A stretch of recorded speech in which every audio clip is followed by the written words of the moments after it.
Em toda a história da humanidade,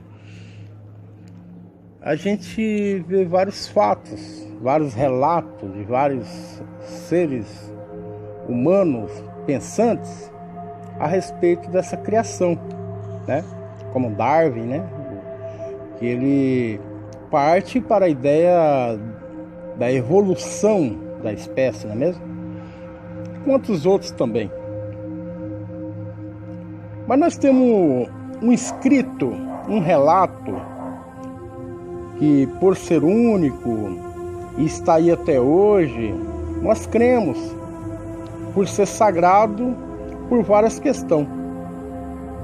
Nós vamos colocar agora nesse assunto, isso há um outro, tem que abranger um estudo bem específico a esse respeito, de profecias, de vários relatos.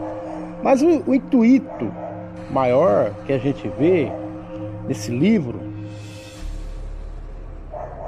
que muitos, milhões na Terra, bilhões de pessoas crê como sendo sagrado, inspirado por Deus, a gente vê simplesmente um ser relatando uma criação a partir do que interessa para nós. Não que ele relata que não há mais nada, ele relata que há várias outras coisas, mas ele quer relatar algo que se interesse a nós, somente a nós. Mas assim mesmo ele coloca assim, muito bem compactado: no princípio criou Deus os céus e a terra. Os céus em plural, a terra em singular. Você vê um ser se apresentando para o ser humano como sendo seu criador e o ajudando, o orientando e caminhando com esse ser humano. Quando possível, usa um ser humano mesmo para falar com outro ou com um grupo de ser humano. Ou quando não tem ninguém, você vê esse ser usando um vegetal, no caso a sarça. Ardia, havia um fogo, mas não se consumia, e essa sarça saiu uma voz e falava ali com Moisés. A gente, descendo o tempo todo, a gente vê alguns fatos assim interessantes, como uma jumenta conversando com um cidadão da história desse livro. E a gente vê esse ser de uma grandeza imensa também usando várias pessoas como denominados profetas, né? Pessoas que trazem mensagem do ser criador para toda a humanidade. Mesmo que muitos não crêem, mas a gente analisando esses princípios, a gente vê a conotação dos fatos muito bem acrescentados, por ser um livro ou ditos, escritos há 3.800 anos atrás. Olha, há de pensar.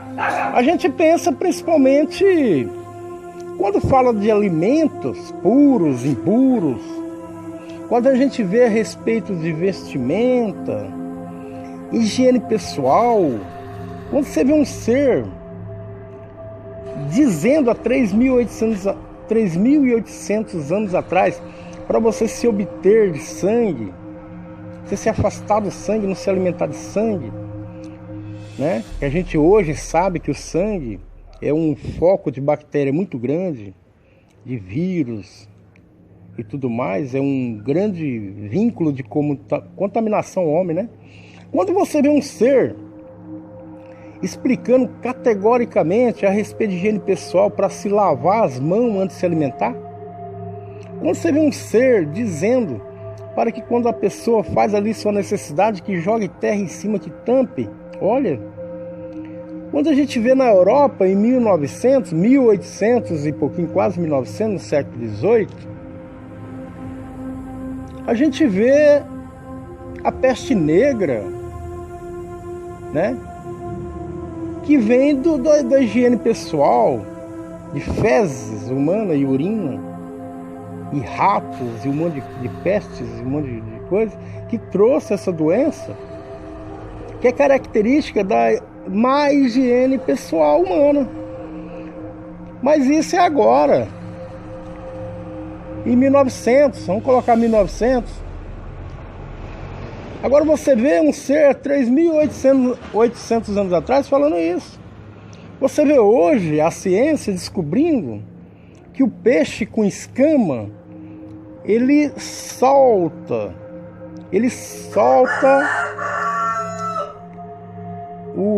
todos os produtos tóxicos que ele ingeriu. Ele consegue eliminar do seu organismo um percentual altíssimo.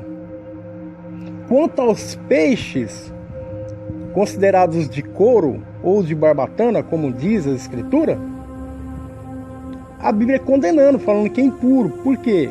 Hoje a ciência prova que esses peixes não conseguem eliminar esses tóxicos. Assim também como outras coisas, como a carne de porco, que é condenado, explicando para aquele povo, não coma. E hoje sabemos que o porco, ele, além de ter uma taxa elevada de gordura, né, e tem também um elevado número de bactérias e vermes, principalmente. É uma carne que ela tem que ter um preparo muito especial. Agora a gente vê aquele povo nômade, que é o povo, os hebreus. A gente vê aquele povo caminhando, um povo nômade, uma hora está aqui, outra hora está ali. Como que seria os preparos desse alimento se não tivesse alguém orientado? Então está ali toda a orientação de criação, de filho, comportamento familiar, que você pegando aquilo, toda aquela orientação, você consegue administrar uma civilização. Como plantar, como colher, até como administrar, não é mesmo? Então a gente vê um ser se declarando a um sujeito bíblico pelo nome de Jó. A gente vê um ser falando. Quem mede o espaço com a palma da mão? Quem consegue segurar uma comporta de água como o mar? Quem consegue segurar as águas? Quem consegue? Quando a gente vê um ser declarar que ele conhece todas as estrelas, sabe quantas tem, e ainda chama pelo nome. Ele tem um nome, cada estrela tem um nome. Quando você olha as estrelas no céu, como você pode mensurar uma grandeza dessa? Então quando você vê um ser abrindo a boca e dizendo que haja, e assim passa a haver luz, e tá aí o sol, e haja luzeiros, e a gente vê a lua. Então, um cálculo que não tem como mensar essas grandezas. É algo imensurável. Não tem como a gente calcular. Por quê? Porque ele relata que ele não é desse tempo. E aonde ele fica, não há tempo. Por isso, lá é a eternidade. Não há tempo, dias, porque ele mesmo criou o tempo. Então ele está acima do tempo, porque ele criou o tempo. Então não tem como você pensar na grandeza desse ser, porque ele fez o seu pensar. Todos os cálculos que você faz, ele que colocou na sua mente.